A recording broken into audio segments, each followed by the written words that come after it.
Société nationale des Québécoises et des Québécois de la région de Thetford est fière de vous présenter l'émission Appalaches en quelques mots. Bonjour, ici Isabelle Lecourt, députée de Lotbinière-Frontenac à l'Assemblée nationale du Québec. Je m'adresse à vous aujourd'hui afin de souligner le travail d'information exceptionnel de votre télé communautaire. La TV-CRA est au cœur des préoccupations des gens d'ici depuis plus de 45 ans. C'est donc un honneur pour moi de soutenir et de contribuer à l'essor de la télévision communautaire de la région des Appalaches. Bon visionnement.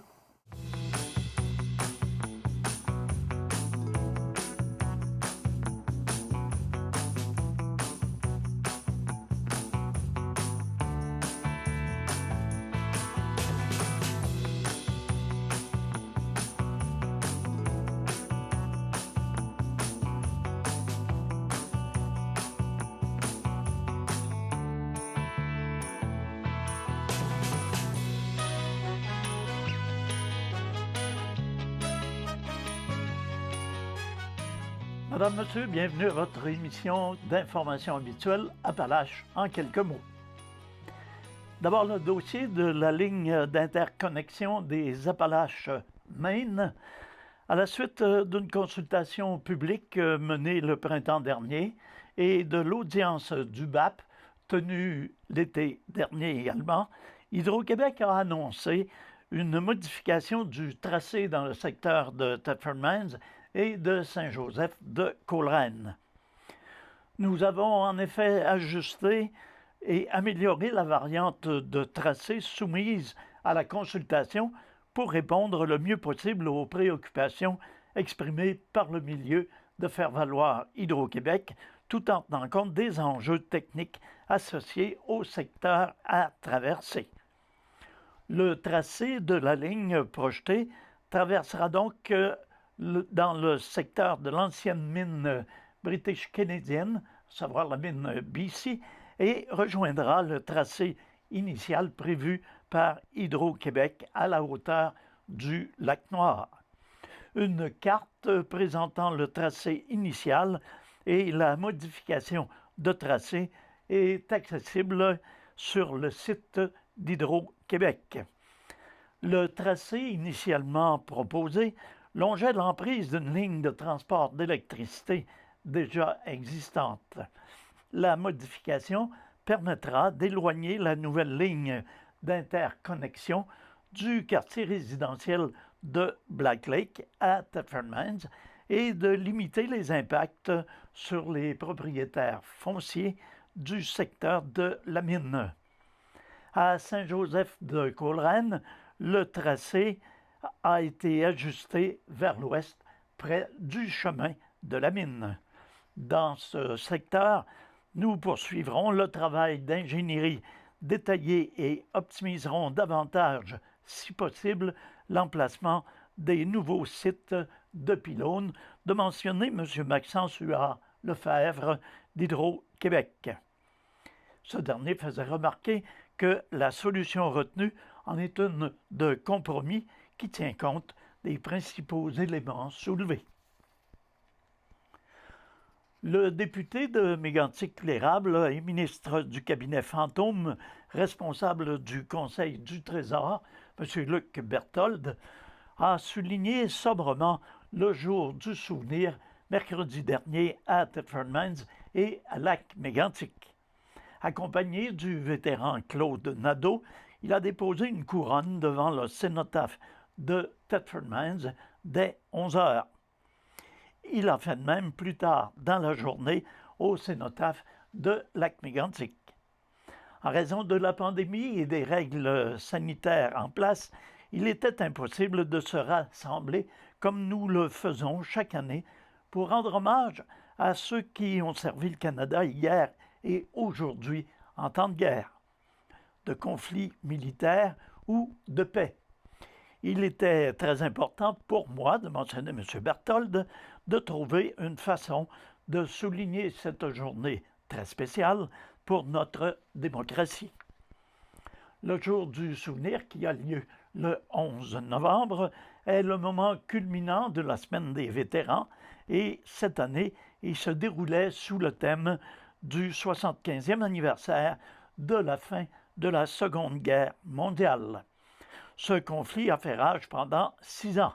Plus d'1 million de Canadiens ont revêtu l'uniforme pour servir dans le monde entier. Le Canada et de nombreux autres pays ont célébré avec joie la fin de la Seconde Guerre mondiale, mais ont également dû faire le deuil de lourds sacrifices consentis dans le cadre de ce même conflit. Le jour du souvenir est dédié à ceux qui sont partis et ne sont jamais revenus. Il appartient aussi à ceux qui sont revenus. Nous ne les remercierons jamais assez pour ce qu'ils ont fait pour protéger notre démocratie et notre liberté à partager le député. Il ne faut pas perdre de vue non plus que le jour du souvenir est là pour rappeler la fin de la Première Grande Guerre mondiale, celle de 14-18. M. Claude Nadeau faisait remarquer que sur notre cénotaphe, on retrouve les noms de ceux qui ont laissé leur vie lors de la Première Guerre, celle de 14-18, la Deuxième Guerre, celle de 39-45, et la guerre de Corée au début des années 1950. Il ne faut pas oublier les vétérans et les membres de nos forces armées qui sont sur terre, sur mer et dans les airs présentement.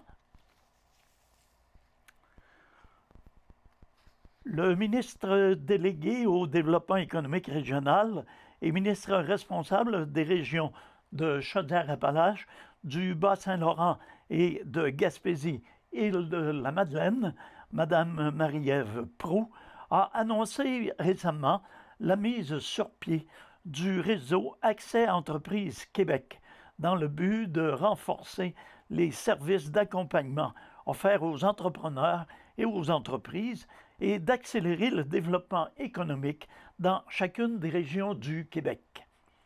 À cet effet, une somme de 97,5 millions de dollars répartis sur 5 ans a été octroyée par le ministère de l'Économie et de l'Innovation. De ce montant, 90 millions de dollars serviront à l'ajout de ressources dans les municipalités régionales de comté et 7,5 millions de dollars seront réservés pour améliorer les compétences, des ressources, le développement d'outils d'intervention, le maillage et la synergie des interventions entre les régions. Pour les MRC des Appalaches et de l'Aubinière, le financement représente un montant de 900 000 $ par MRC pour améliorer et harmoniser les services directs offerts sur le territoire et s'assurer de proposer aux entrepreneurs une approche renouvelée et actuelle de l'entrepreneuriat. Et à cet effet, le préfet de la MRC des Appalaches, M. Paul Vachon, se réjouit du financement annoncé par le gouvernement du Québec concernant la création d'Accès Entreprises Québec, qui vient, pour la MRC des Appalaches, consolider les services d'accompagnement et d'investissement offerts aux entrepreneurs et aux entreprises et pour appuyer le développement économique régional. On se rappellera qu'en 2015, la MRC avait pris la décision de confier ses compétences en matière de développement local, incluant le soutien à l'entrepreneuriat, à la SDE, c'est-à-dire à la Société de développement économique. Ainsi, la MRC lui confiait la planification et le soutien au développement économique sur le territoire de la MRC des Appalaches, notamment quant au secteur d'activités touristiques, commerciales et industrielles. Cette annonce vient consolider le rôle majeur de la Société de développement économique de la région de Thetford comme organisme voué au développement économique de la région, et ce depuis plus de 40 ans. Pendant an, la SDE fait plus de 2000 interventions dans quelques 300 dossiers différents. Pour la MRC des Appalaches, C'est une somme de 180 000 $ par année qui viendra soulager le manque à gagner au budget de fonctionnement de la SDE. On se souvient qu'en novembre 2014, le gouvernement de l'époque avait annoncé des coupures de 55 % des budgets alloués au fonctionnement des organismes de développement économique. Pour la SDE, cette coupure représente 393 000 $ annuellement depuis 2015, de commenter le président de la SDE, M. Marc-Alexandre Brousseau. Le 10 novembre dernier, la ministre déléguée au développement économique régional et ministre responsable des régions de Chaudière-Appalaches, du Bas-Saint-Laurent et de Gaspésie, Île-de-la-Madeleine, Mme Marie-Ève Proulx, avait annoncé la mise sur pied de ce réseau Accès Entreprises Québec, et ce dans le but de renforcer les services d'accompagnement offerts aux entrepreneurs et aux entreprises et d'accélérer le développement économique dans chacune des régions du Québec. Rappelons à cet effet qu'une somme de 97,5 millions de dollars répartis sur 5 ans a été octroyée par le ministère de l'Économie et de l'Innovation. Sur la scène locale, le 8 novembre dernier, la ville de Thetford Mines et le syndicat des employés municipaux ont conclu une entente de principe qui permettra la signature d'une nouvelle convention collective de travail d'une durée de 7 ans, soit de 2020 à 2026. La convention collective de travail de ce groupe était échue depuis le 31 décembre 2019. L'arrivée d'une nouvelle accréditation syndicale en 2019 et des changements au niveau de l'exécutif syndical ont amené les deux parties à revoir en profondeur le contenu de la convention collective. Elles ont ainsi travaillé de concert pendant plusieurs mois afin de convenir d'une entente sur 7 ans. Cette convention se veut la première négociée sans procureur externe et de façon complètement autonome par un comité patronal formé du directeur du service des travaux publics, du génie et de l'environnement, M. Alexandre Meilleur, de Mme Jessie Paquette-Laflamme, avocate au service des affaires juridiques, ainsi que de Mme Annie Bernard, directrice des ressources humaines. La partie syndicale, quant à elle, était formée par M. Donald Drouin, président, Steve Baudet, vice-président, et Danny Philippon, secrétaire, de même que de la conseillère syndicale du syndicat canadien de la fonction publique, Mme Marie-Lou Leclerc. Par cette convention, la ville de Thetford Mines, employeur de marque dans la région, désirait améliorer son volet attraction de la main-d'œuvre en cohérence avec la nouvelle planification stratégique. Les points saillants de la Convention sont, entre autres, la diminution de la grille salariale qui passe de 7 à 6 échelons, des augmentations salariales de 1,9 % à 2,5 % la dernière année, ainsi que de la mise en place de clauses permettant une plus grande flexibilité dans l'organisation du travail et la gestion. Nous sommes heureux du climat d'ouverture et de la collaboration dans lequel le travail s'est effectué, de mentionner la directrice générale, Mme Marie-Ève Mercier. Pour sa part, le maire de la ville de Thetford, M. Marc-Alexandre Brousseau, se réjouit également de l'issue des négociations. Notre équipe de Col Bleu joue un rôle important pour maintenir la qualité des services de déneigement, de voirie et d'aqueduc, d'entretien des bâtiments et des terrains. Il contribue chaque jour à assurer la sécurité et le bien-être de toute notre population. Nous sommes satisfaits de cette nouvelle entente de travail qui respecte nos attentes et le cadre financier que le conseil municipal avait attribué au comité de négociation. Selon M. Donald Drouin, président du syndicat des employés municipaux de Thetford, les employés municipaux sont heureux de l'entente convenue et espèrent que les relations de travail continueront dans ce même esprit de collaboration et de recherche de solutions aux problématiques vécues. En plus des augmentations salariales négociées, nous avons été en mesure d'améliorer les conditions à l'entrée, ce qui nous permettra, espérons-le, d'offrir des conditions plus attractives et favorisera la rétention du personnel. Par-dessus tout, cette nouvelle convention collective vient ajouter des postes réguliers qui pourront être comblés par nos employés sur appel et protéger les emplois à l'interne, ce qui était très important pour nous. Les prochaines étapes consisteront donc à finaliser les textes de la nouvelle convention collective de travail afin de permettre la signature de celle-ci d'ici la fin de l'année 2020. Secteur de l'éducation maintenant.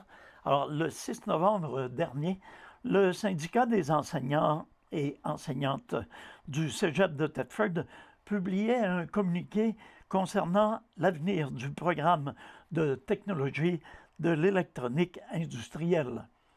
La direction du Cégep a tenu à apporter certaines précisions.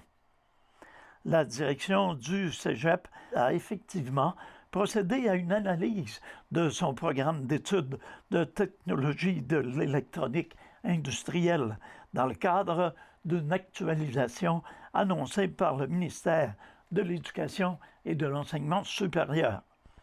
À la suite de cette analyse, elle est venue à la conclusion que le programme était dans une situation difficile et qu'elle avait mis en œuvre depuis plusieurs années de nombreuses mesures visant à rectifier le tir sans avoir réussi à atteindre les objectifs. Elle reconnaît, tout comme le syndicat des enseignantes et des enseignants du Cégep, tous les efforts déployés par les enseignants de ce programme. Ils ont travaillé d'arrache-pied et ont fait preuve d'innovation pour repositionner le programme. Toutefois, la clientèle n'est toujours pas au rendez-vous et cela se répercute jusqu'aux conditions d'implantation du nouveau programme. C'est d'ailleurs la deuxième fois au cours des 2 dernières actualisations de ce programme que le Cégep se retrouve dans cette situation. Cela explique que la direction a annoncé son intention de recommander à son conseil d'administration la fermeture du programme en question. Donc, en aucun temps, celle-ci n'a annoncé la fermeture de son programme d'études, cela n'étant pas de son ressort. Malgré ce qui précède, la direction considère comme étant primordial de consulter les différentes instances du Cégep. D'ailleurs, ce processus est déjà commencé et a amené celle-ci à confirmer rapidement à ses étudiants déjà inscrits dans ce programme que peu importe le résultat final, ils pourront finaliser leur formation au Cégep de Thetford dans le temps prescrit par le devis.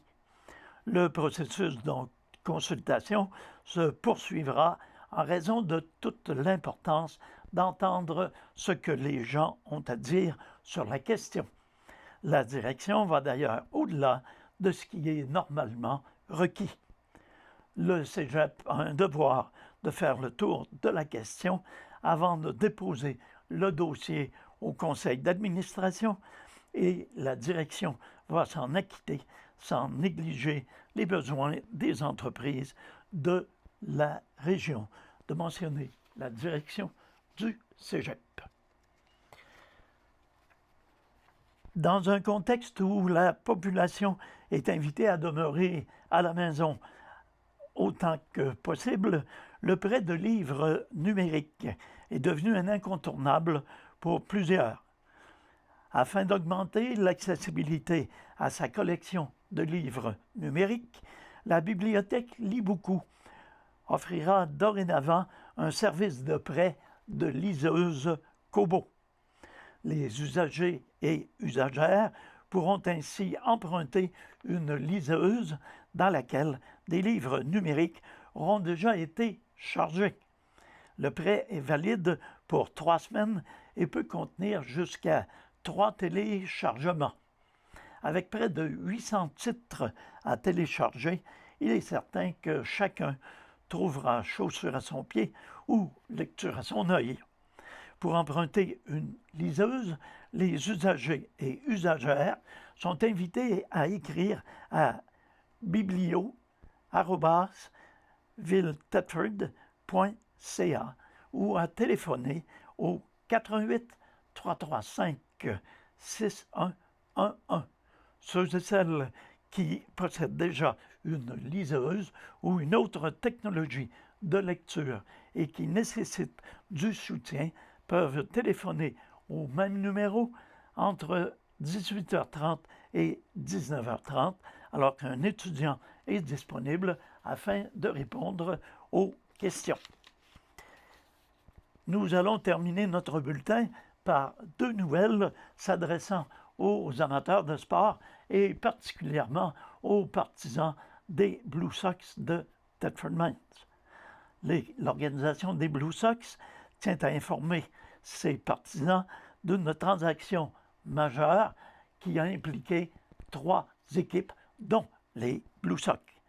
En premier lieu, les Castors d'Actonville ont envoyé Xavier Tremblay et Renaud Cartier aux Cascades Go Sport de Shawinigan en retour de Marc-Antoine Perron-Rousseau et d'une sélection de 3e tour, soit le choix numéro 25 de la séance de sélection du 28 novembre prochain. Et en 3e lieu, Perron-Rousseau, receveur, a été échangé aux Blue Sox en compagnie d'un choix de 1er tour, le 7e choix du prochain repêchage, en retour de Douglas Taureau qui s'alignera avec les Castors l'été prochain. Et toujours en ce qui concerne le baseball, la Ligue de baseball majeure du Québec a annoncé au cours de la dernière fin de semaine qu'une 10e formation a été acceptée dans ses rangs à l'unanimité. Il s'agit du Brock de Drummondville. Alors, le circuit Belle-Île a maintenant 10 équipes à son bord pour la prochaine saison. Alors voilà, c'est ce qui met un terme à nos informations pour aujourd'hui.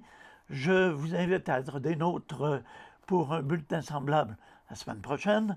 Entre-temps, demeurez à l'écoute, notre programmation se poursuit. À tous et à toutes, une excellente semaine. Bonne santé, prenez soin de vous et des vôtres.